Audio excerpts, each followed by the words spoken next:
Good morning everyone. মাকে পুজো করে আমার দিনের শুরুটা এইভাবে শুরু হয়। বোঁদে দিয়ে ভোগ দিয়েছিলাম মাকে।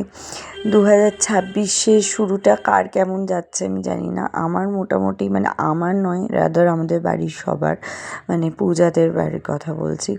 মায়ের আমার বড় মায়ের শরীর একদম ভালো নেই, হসপিটালে ভর্তি হয়েছিল, আবার ডিসচার্জ হয়ে আবার ভর্তি হতে হয়েছে এখন। তো খুব টেনশনে কাটছে। বিশ্বাস করো, ভিডিও করা বা ব্লগিং করব বা তোমাদের সাথে যে সারাক্ষণ একা থাকি, একটু লাইভে আসবো, আমি কিছুই পারি না। সারাক্ষণ টেনশনে থাকি আর মাঝে মাঝে জিজ্ঞেস করি কেমন আছে মা, কী করছে মায়ের কতটা কষ্ট হচ্ছে। কারণ আমি জানি হসপিটাল আর নার্সিংহোমে কী যায়।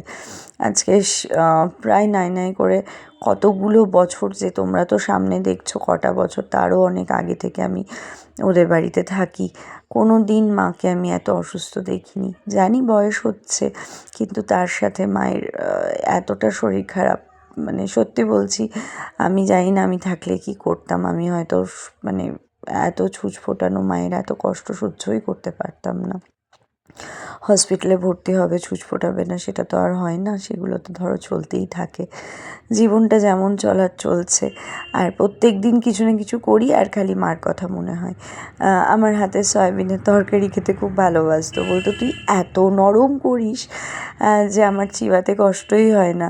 আজ সয়াবিনটা রান্না করেও মার কথা মনে হয়েছিল। দুদিন আগে বকফুলের বড়া করেছিলাম, সেটা করেও মায়ের কথা মনে হয়েছিল। সব সময় মায়ের কথা মনে হয়। কাছাকাছি করার পর আমি কমফর্ট দিই, সেখানেও মনে হয় যে মা বলতো তুই কমফর্ট এই কী একটা দিস, কী ভালো গন্ধ বেরোয়। এই যে গোলাপটা দেখালাম, এটাও মায়ের খুব ফেভারিট ছিল।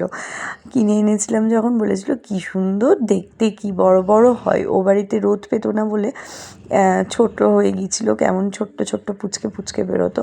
এ বাড়িতে রোদ পেয়ে গাছে আলো জল সব কিছু পরিপূর্ণ পেয়ে খুব সুন্দর ফুটছে। এই জবা গাছটাও মায়ের ফেভারিট, হলুদ রঙের জবা হয়। প্রত্যেকটা জিনিসপত্রে মায়ের সাথে এত স্মৃতি আছে।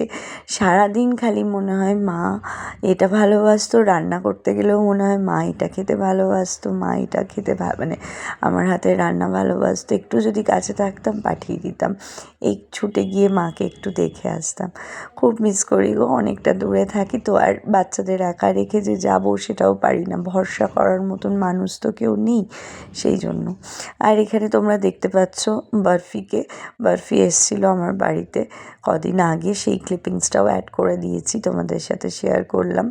কারণ বরফি বাবা এসছে আমার বাড়িতে, তোমাদের সাথে শেয়ার করবো না তা তো হয় না। তোমরা অনেকেই বরফিকে দেখতে চাও, বরফির মা তো ভিডিওই দেয় না। তো আমার বাড়িতে এসেছিলো, ওর মাকেই ভিডিওটা পাঠাচ্ছিলাম। ওর ছেলে কি দুষ্টুমি করছে, ঠ্যাং তুলে তুলে 4 জায়গায় হিসু করে বেড়াচ্ছে। তো আমার এখন এটাই লাইফ হয়ে গেছে। মাঝে মাঝে ভাবি যে বাড়িটা আমি একটা ক্রেশ করে নিই। এত বড় বাড়িতে একা থাকতে ভাল লাগে না, সব বাচ্চাদের ক্রেশ খুলে দিই, যাতে সব বাচ্চারা আমার কাছে এসে থাকে আর আমারও সময় কেটে যায়। এদেরকে নিয়ে একটু টেনশন ফ্রি থাকি, এটাই সত্যি কথা। যাই হোক, তোমাদের 2026-এর শুরুটা কেমন কাটছে কমেন্টে লিখতে কিন্তু ভুলো না। সবাই ভালো থেকো, সুস্থ থেকো।